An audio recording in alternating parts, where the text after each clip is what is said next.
One step to success TNPSC academy Cuddalore. நாம் இப்போ இந்த காணொலியில் என்ன பார்க்க போகிறோம் அப்படின்னா, மாணவர்கள் எல்லாருமே எதிர்பார்த்துட்டு இருந்த டிஎன்பிஎஸ்சியினுடைய ஆனுவல் பிளானர் அப்படின்றத ரிலீஸ் பண்ணியிருக்காங்க.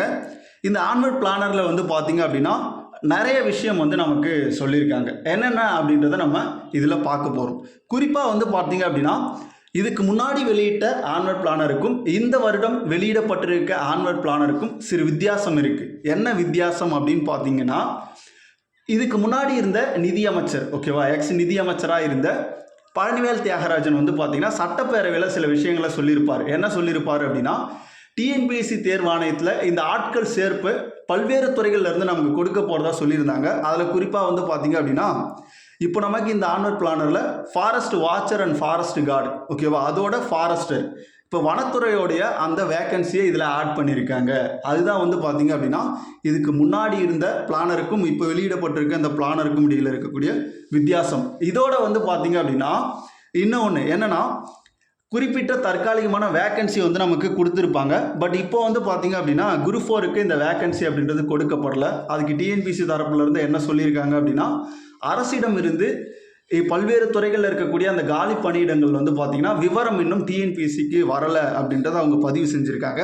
அப்போ அந்த வேக்கன்சிலாம் எப்போ சொல்லுவாங்க அப்படின்னா நோட்டிஃபிகேஷன் வெளியிடும் போது சொல்கிறதா சொல்லியிருக்காங்க.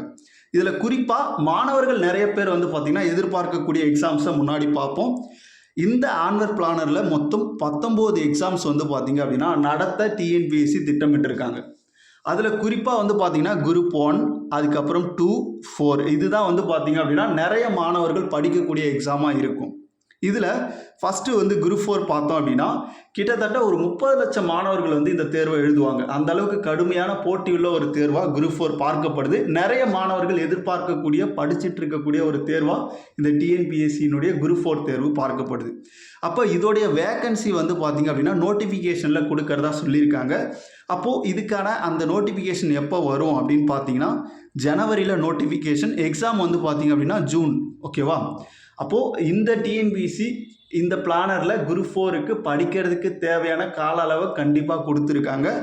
அடுத்ததாக பார்த்தோம் அப்படின்னா குரூப் 1 எக்ஸாம், ஓகேவா, குரூப் 1 எக்ஸாம் பார்த்தோம் அப்படின்னா 65 வேக்கன்சி. இது மார்ச்சில் வந்து நோட்டிஃபிகேஷன், ஜூலையில் வந்து நமக்கு எக்ஸாம் வைக்கிறதா சொல்லியிருக்காங்க. அடுத்து எல்லாரும் எதிர்பார்க்கக்கூடிய முக்கியமான எக்ஸாம் பார்த்தோம் அப்படின்னா குரூப் 2 2A சர்வீஸ், ஓகேவா. இதில் 1294 போஸ்டிங் வந்து பார்த்திங்க அப்படின்னா நமக்கு கொடுத்துருக்காங்க. அதாவது வேக்கன்சி கொடுக்கப்பட்டிருக்கு. நோட்டிஃபிகேஷன் மேவில் வருவோம். எக்ஸாம் வந்து பார்த்திங்க அப்படின்னா ஆகஸ்ட்டில் சொல்லியிருக்காங்க, ஓகேவா. அப்போது இந்த 3 எக்ஸாம் வந்து மாணவர்கள் நிறைய எதிர்பார்க்கக்கூடிய எக்ஸாம்ஸ். என்னென்ன அப்படின்னு பார்த்தீங்கன்னா குரூப் 4, குரூப் 1, குரூப் 2. இதை தவிர்த்து சில மாற்றங்கள் செஞ்சுருக்காங்க அப்படின்னு சொன்னோம்ல, அதை பார்த்தோம் அப்படின்னா நம்ம பாருங்கள், forest card and forest watcher ஒரு 1264 போஸ்டிங். இது மார்ச்சில் நோட்டிஃபிகேஷன், ஜூனில் வந்து பார்த்திங்க அப்படின்னா எக்ஸாம். அதோடு சேர்த்து ஃபாரஸ்டர், ஓகேவா, ஃபாரஸ்டர் பார்த்தோம் அப்படின்னா ஒரு 118 போஸ்டிங். மேவில் வந்து நமக்கு நோட்டிஃபிகேஷன் கொடுக்கறதாகவும் ஆகஸ்ட்டில் வந்து எக்ஸாம் வந்து நடத்த திட்டமிட்டிருக்காங்க. மீதி என்னென்ன எக்ஸாம் இருக்குது அப்படின்னு பார்த்தோன்னா அதுக்கப்புறம் பாருங்கள் சில முக்கியமான எக்ஸாம்ஸ், நிறைய சர்வீஸ் எக்ஸாம்ஸ் வந்து பார்த்திங்கன்னா கொடுத்துருப்பாங்க.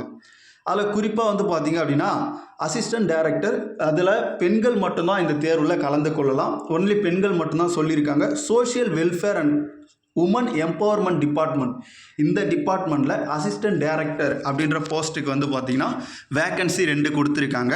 இதில் வந்து பார்த்திங்க அப்படின்னா நோட்டிஃபிகேஷன் பிப்ரவரி, எக்ஸாம் எப்போ அப்படின்னா மேவில் வந்து பார்த்திங்க அப்படின்னா எக்ஸாம் நடத்த திட்டமிட்டிருக்காங்க. அதோட நம்முடைய அசம்பிளியில் வந்து பார்த்திங்க அப்படின்னா இங்கிலீஷ் ரிப்போர்ட்டர் வேக்கன்சி இருக்குது. அது வந்து பார்த்திங்க அப்படின்னா ஒரு 6 வேக்கன்சி. அது பிப்ரவரியில் வந்து நோட்டிஃபிகேஷன், நமக்கு எக்ஸாம் வந்து பார்த்திங்க அப்படின்னா மேவில் நடக்கும் அப்படின்றத சொல்லியிருக்காங்க. அடுத்ததாக பார்த்தோம் அப்படின்னா இன்ஜினியரிங் சப்கார்டினேட் சர்வீஸு, இது வந்து 467 வேக்கன்சி வந்து நமக்கு கொடுத்துருக்காங்க. இது வந்து பார்த்திங்க அப்படின்னா இதுவும் பெரும்பாலான மாணவர்கள் எழுதக்கூடிய ஒரு எக்ஸாம். ஏப்ரலில் வந்து பார்த்திங்கன்னா நோட்டிஃபிகேஷன், ஜூலையில் வந்து பார்த்திங்க அப்படின்னா எக்ஸாம். அடுத்ததாக லீகல் சர்வீஸ் எக்ஸாமினேஷன் ஒரு 25 கொடுத்துருக்காங்க வேக்கன்சி. ஏப்ரலில் வந்து பார்த்திங்க அப்படின்னா அதுக்கான நோட்டிஃபிகேஷன், ஜூலையில் வந்து பார்த்திங்க அப்படின்னா எக்ஸாம் நடத்த திட்டமிட்டிருக்காங்க. அதோடு வந்து பார்த்திங்க அப்படின்னா இன்னும் சில குறிப்பிட்ட எக்ஸாம்ஸ் வந்து இருக்குது. என்னென்ன அப்படின்றத அப்படியே பார்த்துருவோம், ஓகேவா. அடுத்து ரொம்ப முக்கியமானது வந்து பார்த்திங்க அப்படின்னா இதில் வந்து அந்த ஜியாலஜி சப்கோஆர்டினேட் சர்வீஸ் எக்ஸாமினேஷன் இருக்குது. அதுக்கப்புறம் வந்து பார்த்திங்க அப்படின்னா சயின்ஸ் சர்வீஸ் எக்ஸாமினேஷன், அதுக்கப்புறம் வந்து பார்த்திங்கன்னா ஸ்டாட்டிஸ்டிக்கல் சப்கோஆர்டினேட் சர்வீஸ். ஓகேவா? இப்போ இந்த ஜியாலஜி எக்ஸாம் சப்கோஆர்டினேட் சர்வீஸ் எக்ஸாம் வந்து பார்த்திங்கன்னா ஒரு 5 போஸ்டிங் கொடுத்துருக்காங்க. மேவில் நோட்டிஃபிகேஷன், ஆகஸ்ட்டில் வந்து பார்த்திங்க அப்படின்னா நமக்கு எக்ஸாம் நடக்கும் அப்படின்றத சொல்லியிருக்காங்க. அடுத்தது சயின்ஸ் சர்வீஸ் எக்ஸாமினேஷன் ஒரு 96 வேக்கன்சி இருக்குது. இது வந்து பார்த்திங்க அப்படின்னா ஜூனில் நமக்கு வந்து அவங்க நோட்டிஃபிகேஷன் கொடுப்பாங்க. செப்டம்பரில் எக்ஸாம் நடத்த திட்டமிட்டிருக்காங்க. இதை தவிர்த்து பார்த்தோம் அப்படின்னா இருக்கிறது ரிசர்ச் அசிஸ்டன்ட் சப்கோஆர்டினேட் சர்வீஸு, இது வந்து ஒரு வேக்கன்சி தான் இருக்குது. அதுக்கப்புறம் ஃபிசிக்கல் எஜுகேஷன் சர்வீஸ், அது ஒரு 12 வேக்கன்சி. ஓகேவா? இது ரெண்டும் வந்து பார்த்திங்க அப்படின்னா ஜூலையில் நோட்டிஃபிகேஷன், அக்டோபரில் வந்து பார்த்திங்க அப்படின்னா எக்ஸாம். அதே மாதிரி ஆர்கியாலஜி டிபார்ட்மெண்ட்லேருந்து வந்து பார்த்திங்க அப்படின்னா ஒரு 14. ஓகேவா? ஒன்று ஆர்கியாலஜிக்கல் ஆஃபீஸர், இன்னொன்று ஆர்கியாலஜிக்கல் ஆஃபீஸர். இந்த 2 வேக்கன்சி வந்து பார்த்திங்கன்னா அசிஸ்டன்ட் ஆர்கியாலஜி ஆஃபீஸர். ஓகேவா? இந்த 2 வேக்கன்சி வந்து பார்த்திங்க அப்படின்னா நமக்கு ஜூலையில் வந்து பார்த்திங்க அப்படின்னா நோட்டிஃபிகேஷன், அக்டோபரில் வந்து பார்த்திங்கன்னா எக்ஸாம். ஓகேவா? அடுத்ததாக சிவில் சர்ச் எக்ஸாமு இப்போ தான் கொஞ்ச நாளைக்கு முன்னாடி இது நடந்தது. திரும்ப வந்து பார்த்திங்க அப்படின்னா பிளானரில் சேர்த்துருக்காங்க சிவில் சர்ச் எக்ஸாமினேஷனு. இது வந்து பார்த்திங்க அப்படின்னா ஆகஸ்ட்டில் வந்து நமக்கு நோட்டிஃபிகேஷன் கொடுக்கறதாகவும் நவம்பரில் வந்து எக்ஸாம் சொல்லியிருக்காங்க. அதே மாதிரி அக்கௌண்ட் சர்வீஸ், லைப்ரரி சர்வீஸ், இது ரெண்டுமே ஆகஸ்ட்டில் நமக்கு நோட்டிஃபிகேஷன், நவம்பரில் வந்து பார்த்திங்கன்னா எக்ஸாம். அதுக்கப்புறம் கம்பைன் இன்ஜினியரிங் சர்வீஸ் எக்ஸாமினேஷன், இது மட்டும்தான் செப்டம்பரில் நோட்டிஃபிகேஷன், 2025 ஜனவரியில் எக்ஸாம். ஓகேவா? இப்போ இதில் முக்கியமான இந்த பிளானரில் எல்லாமே நம்ம பார்த்தாச்சு. குரூப் 1 இருக்குது, குரூப் 2 இருக்குது, குரூப் 4 இருக்குது. அதை தவிர்த்து ஃபாரஸ்ட் டிபார்ட்மெண்ட்லேருந்து எக்ஸாம் கொடுத்துருக்காங்க. அப்புறம் நிறைய சர்வீஸ் எக்ஸாம்ஸும் வந்து நமக்கு கொடுத்துருக்காங்க. ஓகேவா?